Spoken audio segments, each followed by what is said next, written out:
Hi, I'm Bernard Leong, and you may know me as the executive who has dealt in self-driving trucks with e-commerce logistics, and in my spare time, I want to know how autonomous vehicles will transform mobility in Asia. You are listening to Analyse Asia, the weekly podcast dedicated to business, technology, and media in Asia. And today, I have Vincent Wijnen, Senior Vice President for Nissan in Asia and Oceania. Welcome, Vincent, and it's great to have you here for the first time. Thank you, Bernard. It's really an honor to be part of this, so thank you very much. Yes, and thank you for reaching out. And I'm very interested to talk to somebody who's actually involved in the automotive industry, because I always want to hear from them. What do they think about self-driving cars, electric cars, etc.? So I'm so glad to have you on the show. But before that, I would like to get to know you better. How did you start your career? I started my career actually in Nissan, so a long time ago. I've been working for the company for over 30 years. After the business school that I did, and actually an automotive business school, and my obligatory Air Force stint in the Netherlands, I started working for Nissan in the customer service area, actually taking off customers and some of our importers in Europe. And I really started learning very quickly is how important it is to listen to customers. So that was the start of my career in Nissan. And after that, it's been quite a long journey, ending up here in Bangkok. And in between the career, you actually doing sales and business development for vehicle portfolios that are actually owned by Nissan. Do I understand that correctly? Yes, correct. So I've always worked in Europe until I came to Asia. I've worked in different countries in the Netherlands, in the UK, in Switzerland, in France, and I've had roles in both headquarter jobs in Nissan Europe as well as specific market jobs. So in Asia, I've been here now just over a year, and I hope that I can bring this experience that I've had in Europe into some of the markets here. So in your career journey with Nissan, I guess making the transition from Europe to Asia must be a very big step for you. What are the interesting lessons that you can share with my audience about your career journey so far? The main thing, you have to keep an open mind always, because the world changes at an increasing speed, and especially in our industry. If you look back maybe 10 or 15 years, the world is changing much faster than it's ever done before. And if you don't keep an open mind, understand is what those changes are. And I'm not talking about the automotive industry. I'm talking about changes in the world in general and the way people interact and consume, but also how they move around. If you don't keep an open mind, you will very quickly be behind the uncompetitive. So that's one of the key things. If you talk about moving to another region like I did, the key there is to be culturally aware, as you need to understand that not every country and not every culture is the same. And if you understand or try to understand that, then you can also see the opportunities there are within each of these countries' markets. Briefly, can you introduce to my audience your company Nissan, who I'm very familiar with? And in fact, my wife is a fan of the Nissan GTR, and she always aspires to own one. And what's your role and coverage currently in Asia and Oceania? Good to hear that your wife likes our brand. And if she ever wants to drive one, maybe we can arrange that. Nissan Motor Company is one of the bigger manufacturers in the world. Actually, we're part of an alliance, as you maybe know, with Renault and Mitsubishi. That alliance is today the number one producer of cars in the world. Nissan Motor Company has been there for over 80 years and is quite well known, of course, also in Asia, because it's originally a Japanese brand. We sell over 5 million cars a year, and we are a very global company. So we are presented in just about every market in the world. My role is here in Asia is to head the commercial part of the business. That means the sales, marketing, product planning, and after sales for the entire region. So Southeast Asia as well as Oceania. And that also means that the markets where we basically own the importership, so consolidated markets, those markets also report to me. My role is to basically grow our business here in this region, obviously, but not just in market share or volume. It is mainly to strengthen our brand. That's my main role in the coming years, is to make sure the Nissan brand gets stronger, but is also maybe better known than it is today in terms of the strength that it has. And probably we'll talk about it a little bit more in this conversation, but our main strength is in terms of innovating technology and making it relevant for our consumers. And we call that Nissan Intelligent Mobility. And that means that we bring technology to our products and services that make people's lives better. And this is in different ways. And I think when we talk about electrification of the range, or we talk about different stages of autonomous drive, these are the areas where we believe we can add relevant technology and services that make people's lives better. I'll definitely relate your offer to allow my wife to test drive a Nissan GTR sometime in the future. But today, we want to focus on the future of mobility. And I think I'm actually looking forward to this conversation, because I think you will be able to give us some thoughts and insights about the automotive industry and how it is going. But maybe to just start off from a more fundamental aspect of transportation. In your perspective, how do you define autonomous vehicles vehicles, which I think I only know as self-driving cars, and the concept of mobility for my audience? There's a lot of talk, and there's been a lot of talk, and more about autonomous driving technologies, or what is sometimes said, driverless cars. As with all the new technologies, they are always surrounded by, on one side, optimism, on the other side, maybe apprehension, or people are worried about it. It is true that autonomous drive technology will change how we drive cars. That's definitely the case. I expect it to result in quite a significant transformation of transportation in general. In terms of the worries or the apprehension comes from the fact that for many generations, we as car manufacturers have always been promoting the driving part, being in the car, enjoying the car. And maybe we said is, okay, if you move towards autonomy, then it's more like eyes off the road, but still be in control in terms of driving the vehicle. Now we talk about taking off your hands, basically saying, okay, full autonomy means you can basically close your eyes and take your hands off the wheel. So it's important to understand what this means in terms of transforming the way we move around in vehicles. Autonomous driving is about eliminating the wariness or the boring part of driving. So if you imagine you're on a road for 2 hours, a straight road, and you have nothing else to do, then that is a first step where you can say is, okay, that is not really joy of driving. I could use my time much better in that case. So in that way, it's quite an easy way of understanding what autonomous driving could do. Our approach, Nissan's approach, is, however, to keep the driver in the center spot. We don't believe that it should be the technology that is at the center of the driving experience. It should still be the driver. Now, the driver can then have a choice, but overall, we believe that the driver, in our development of the technologies and so on, the driver is still the central part. Majority of our customers enjoy driving, and we see this through research, but very few people enjoy driving in, for instance, traffic jams, or as I said before, boring long stretches. So autonomous driving consists of a number of technologies that will be added to cars, and we're doing that already now, all the way up to probably the more ultimate ways of like robotics or artificial intelligence, but also sensors and car-to-car connectivity. So there's a range of technologies that make up the different levels of autonomy that you can provide in a vehicle. There are several of these technologies that already exist in cars today, and we sometimes oversee this, but if you look at the braking system, so anti-lock brakes, active cruise control, blind spot warning, parking assist systems at different levels, there are clear examples that basically operate the car or the product autonomously. And we don't look at it that way, but all these technologies are already available on many of our cars today. They just are not there yet in full autonomy in terms of getting to the point where you completely let go of the control. The idea is to introduce more and more of these technologies into our cars. And the main driver of this is to make driving more safe, more stress-free, but also more relaxing and more comfortable. These are the main drivers for us to bring these technologies to cars today.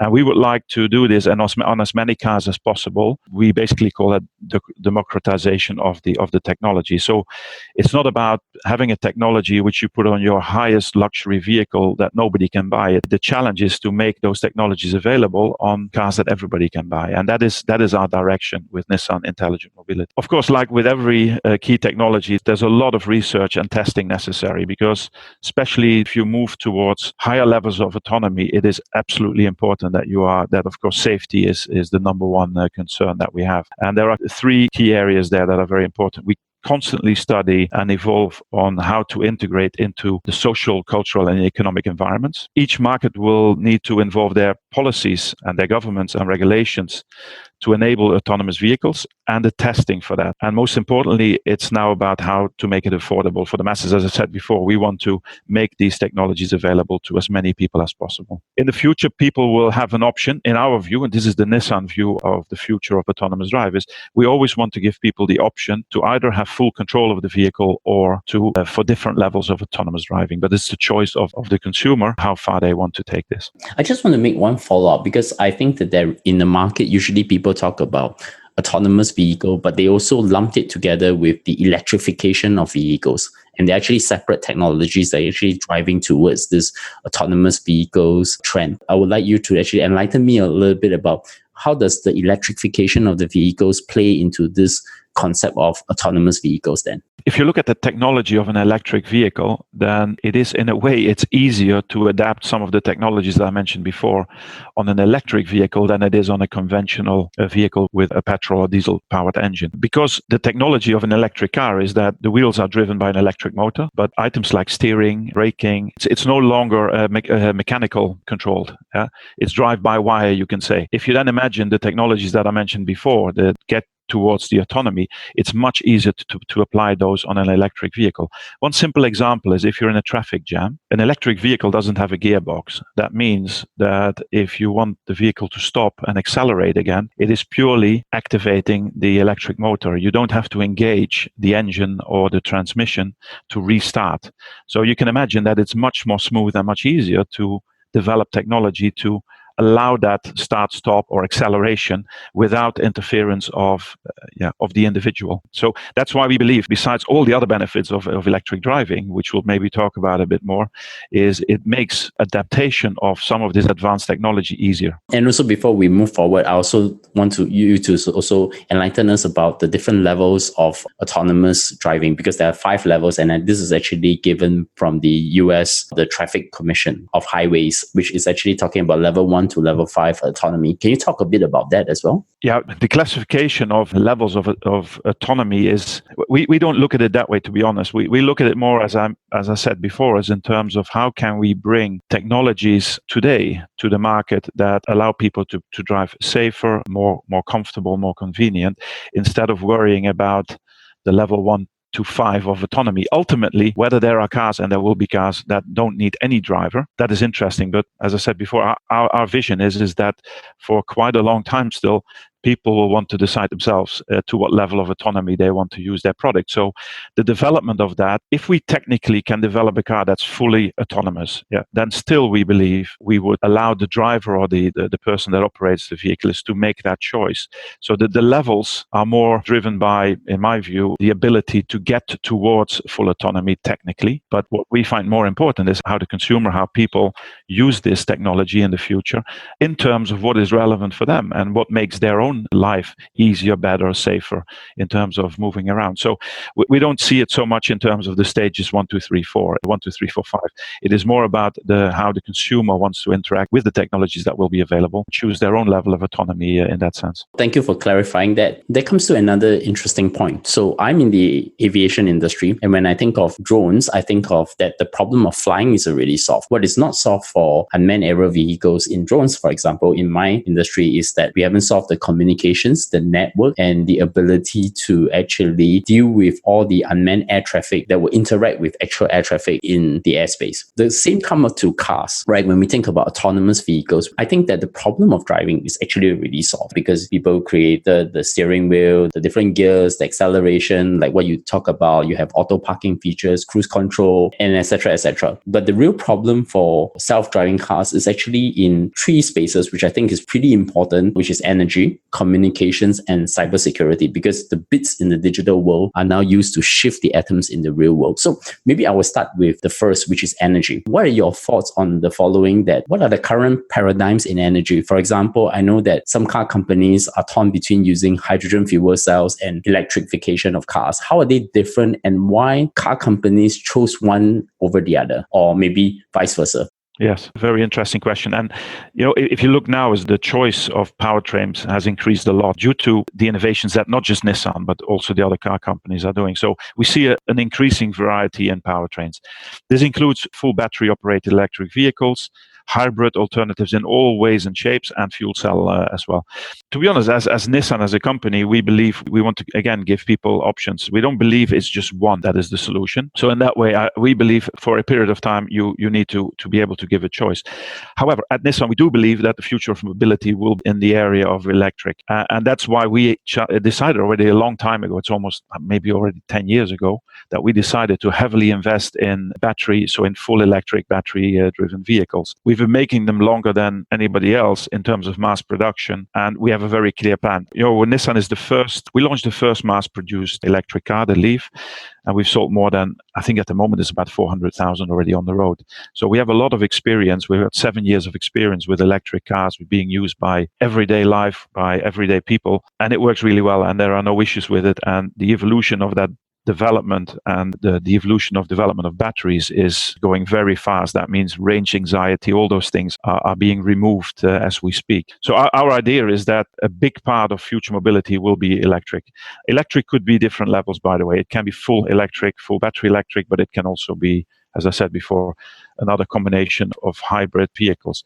The main question, I think, is what do consumers think? Are consumers ready for this? Because we can think as a company that electric vehicles is the future, but what do consumers think? We commissioned quite an interesting study with Frost & Sullivan just a couple of months ago. What we saw here in Southeast Asia is that 1/3, 37% actually, 1/3 of the consumers in Southeast Asia, when they plan to buy their next car, they are open to purchasing an electric vehicle. So they're open to buying a car that's operated not by a conventional engine. Now, of course, with the right incentives and the right regulation, the region could actually accelerate the adoption of electric vehicles, we believe, or electrified vehicles. Electric vehicles create a new type of car ownership, and I think this is key. And it's not just another engine. It is a different way of interacting with, not just with traffic as such, because driving an EV is a totally different experience, but it also becomes a more integral part of society, and more specifically can be an integral part of the energy grid. Because we've developed a technology where it allows you to plug in your car, not just to charge the battery, but to give actually energy back to the grid or to your house for that matter. So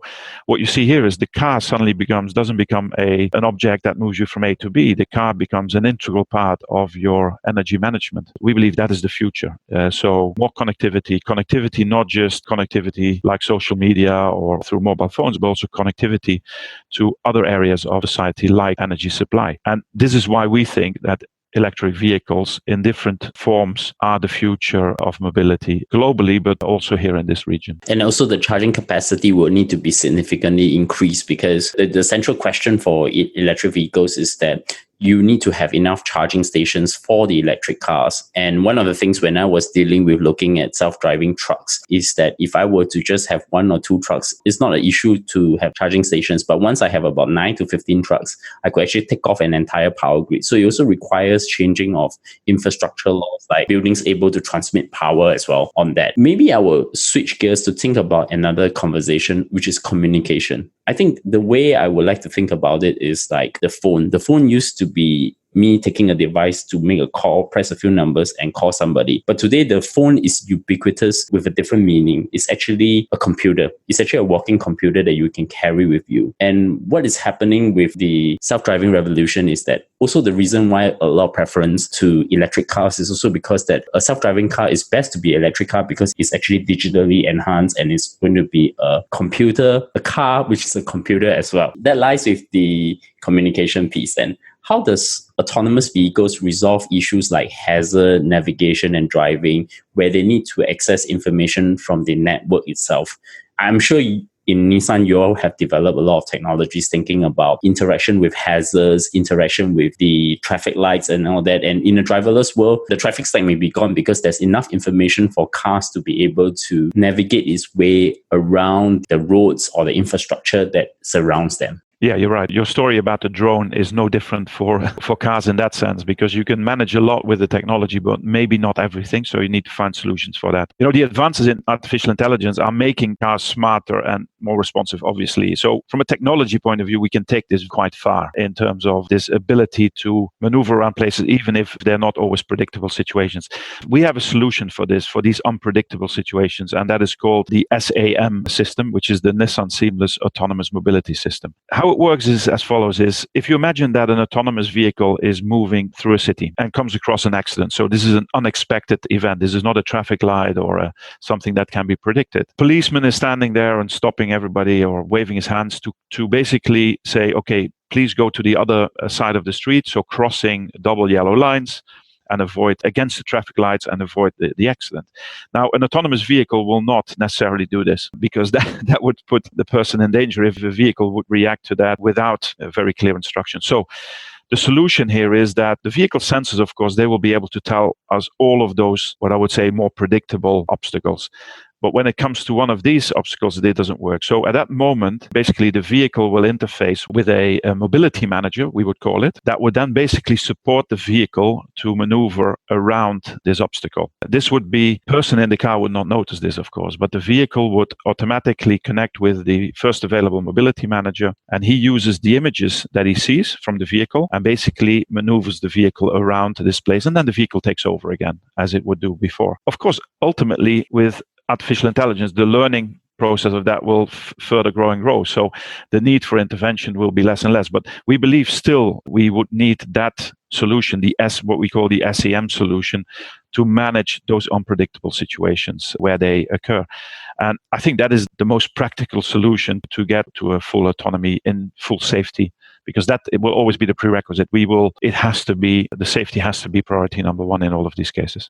So what you're saying is that the technology of the car is actually evolved towards first augment the driver towards the unpredictable conditions on the road rather than going full autonomous, because there has to be a phase of transition that for them to actually go into a full autonomy. Am I right to say that? Yeah, we have developed technology where basically the car can maneuver around the city fully autonomous. That is possible. But when you get to these unexpected obstacles, like the accident, at that moment, the system cannot manage that. So at that moment, it will interface with the mobility manager, who will use the sensory systems of the vehicle to help the vehicle maneuver around the obstacle. And then the system takes over again. So there is an interaction necessary at that moment, not by the driver, but by a remote mobility manager that will take care of those cases. So that's the solution to enable full mobility. As the system learns from experience, the technology improves, the autonomous technology improves. Vehicles will require less and less assistance, and each mobility manager will be able to guide a very large number of vehicles at the same time. So it's not like we need hundreds of people sitting there watching all these cars. The cars will, through the learning, the system will improve and improve and improve, and we will need less and less mobility managers to interface or to interact in those cases where the technology cannot manage that obstacle. It's interesting that you are looking at having managers to actually do remote mobility. This is very similar in aviation, where even we design drones as autonomous systems. We also have a mechanism to have remotely pilots to actually look and actually maybe help to navigate the drone out of very unpredictable situations.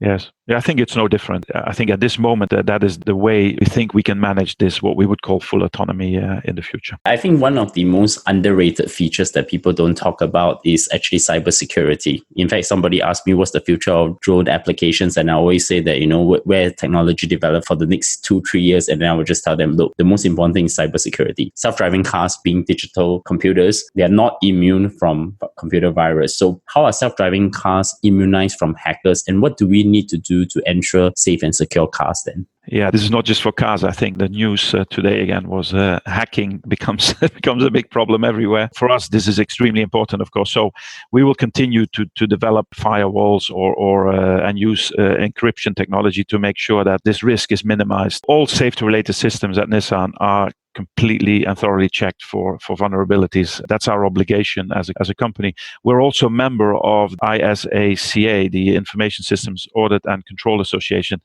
because it's not just about Nissan as a standalone company. This is bigger than one corporation, of course, and it is crucial that as an industry, we work together to make sure that the technologies that we put on cars that could be subject to hacking or intervention by third parties, that is secured. So it is one thing that we do in the company, but we also work closely together with a bigger body on that. One interesting problem with self-driving cars is about regulation. So how does regulatory bodies think of self-driving cars? I mean, how are standards imposed onto self-driving cars? I mean, you probably would deal with governments in trying to make sure that safety, reliability, and compliance. So how do you do that? Yeah, self-driving cars or higher levels of autonomy are relatively new technology. So also when we speak to those bodies or governments, for them, this is also new. So we need to work together with them to evolve their policies and regulations. The other thing is what we sometimes don't realize, but per country, even per region, this can be very different. So I'll give you an example. If you are in Bangkok or in Hanoi or in Manila, the road conditions in those cities are so different than they are on a city like London, Paris, or Tokyo, because you have many, many bikes. So therefore, the systems will interact completely differently or need to be set up in a way that you can cope with this if you want to implement these type of technology. So the complexity of it is not just what the governments in terms of regulations will impose or create. It is about being ready with your technology to be able to make it a solution for that market and make it safe. In Australia, we do special testing for sudden kangaroo movements, which maybe sounds strange, but you don't have kangaroos in other parts of the world. So you need to make sure that your cars are tested for that. We're less worried about the regulations. We're more concerned about making sure that the technologies that we bring can be operated safely within each market. And then we do what we normally do with regulations. We comply and we discuss with the governments and explain to them how we can bring these technologies safely. We're not so concerned about that. It's more about making sure that it matches with the market circumstances. Are we going to be driving or be driven in the future? Yeah, I think both.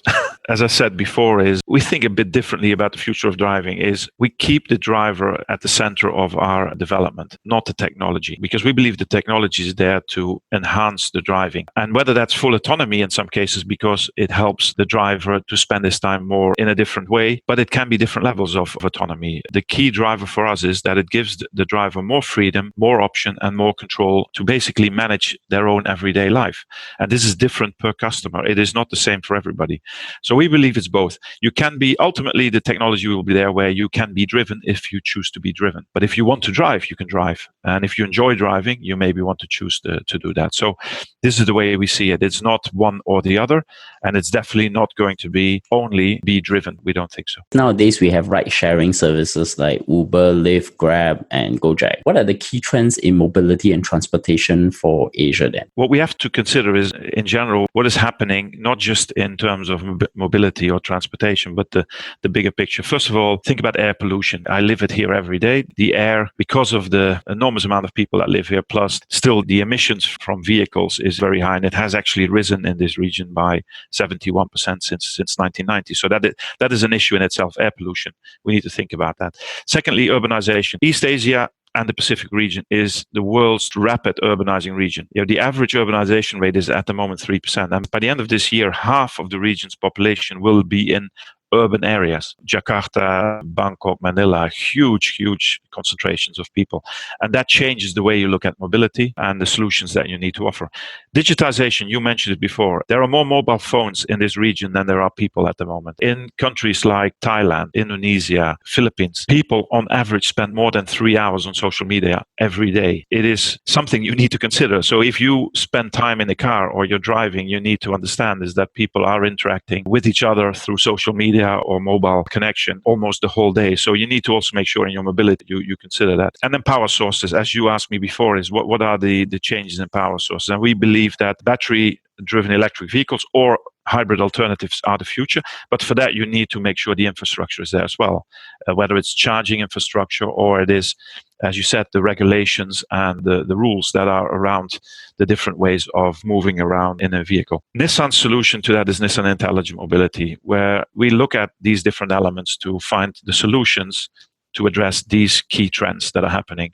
And we believe the combination of electrification of our range plus the different levels of autonomous driving will give answers to these specific challenges and will actually make lives better for people when they use our products. So, Vincent, many thanks for coming on the show and share with me your thoughts on the future of mobility. So in closing, I have two questions for you. My first question is, can you recommend both podcasts or anything that has impacted your work and personal life recently?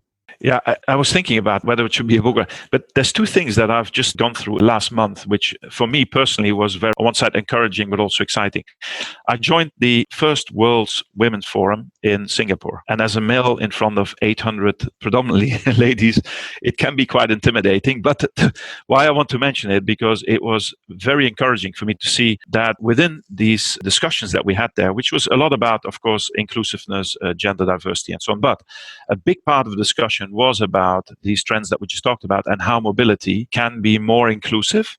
And inclusive means that it takes that the decisions that we as car companies make in terms of the development of our products, how can we make sure that it covers not just the traditional male-oriented car industry vision, but also a much more inclusive way of looking at it. And that means you look at consumers in total. You look at what people want, not just based on traditional clustering of people based on gender or how much they're culturally engaged. So therefore, that was one eye-opening event for me, and it was extremely interesting. I think next year we will probably join again because it is really valuable for us. Secondly, it was at the same time the World Economic Forum was going on in Vietnam. Although Personally, I wasn't there, but my colleague was there, and he met with 6 ministers and senior officials of 6 markets here in this region. And the discussion was only about what we've just been discussing in this podcast, is about how can you bring, as a manufacturer, to our countries, electrification and more safer driving technologies and so on. So it is not we as a manufacturing pushing these technologies. There is a clear demand, both from consumer side, but also from government side in terms of moving forward. So there's a clear recognition that some of these trends that are going on in this region need to be addressed. We are very happy with this. It really encourages us that we're on the right track, I think. So that was my experience that I think very recently made quite a big impact on the way I look at my work. Interestingly, I was actually speaking in that World Economic Forum ASEAN event on drones, and also encountered the same government officials that your colleague is speaking to as well. So my last question, how do my audience find you? Well, I live in Bangkok, but maybe the easiest way is to do it through Twitter. So twitter.com/Wijnen_Nissan or twitter.com/Nissan AO. And LinkedIn as well. Yes, LinkedIn, you can find me as well under my name. And you can find me at Bernard Leong. And of course, subscribe to us on iTunes, Stitcher, SoundCloud, Acast, and SoundCloud. And you can also tweet to me, give us your feedback, give us a 5-star rating on iTunes, and also a star either on Overcast or Pocket Cast. That will help us in discovery. Of course, recently, just as we talk about in World Economic Forum, I discovered a lot of my listeners there, which is good. They're all decision makers. So I will hope that you all can continue to support the podcast as of such. So Vincent, many thanks for coming on the show, and thanks for having this conversation with me, and I look forward to speak to you again. Yes, thank you, Bernard. Thank you very much.